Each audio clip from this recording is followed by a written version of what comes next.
সম্প্রতি ইসলামিক বক্তা মাওলানা রফিকুল ইসলাম মাদানী দ্বিতীয় বিয়ে করায় সামাজিক যোগাযোগ মাধ্যমে তাকে নিয়ে চলছে ব্যাপক আলোচনা ও সমালোচনার ঝড়। এই সমালোচনাকে কেন্দ্র করে বুধবার সকালে নিজের ভেরিফাইড ফেসবুক পেজে দেয়া এক পোস্টে রফিকুল লেখেন, আমি আমার আল্লাহকে ভয় করি, গোনাহ থেকে বেঁচে থাকতে চাই, তাই এই কঠিন সিদ্ধান্ত নিতে বাধ্য হয়েছি।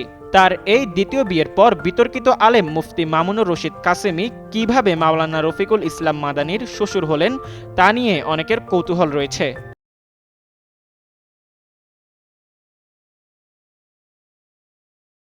বিষয়টি নিয়ে বুধবার মামুনুর রশিদ কাসেমি তার ফেসবুক স্ট্যাটাসে বলেন, অনেকের বুঝতে কষ্ট হচ্ছে, তাই একটু খুলে বলি।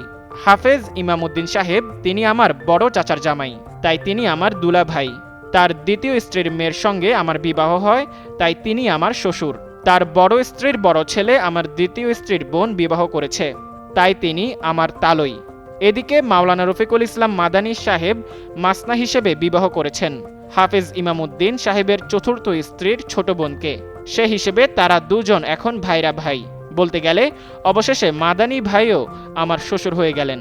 শ্বশুরের ভাইরা ভাই শ্বশুরই তো হবে।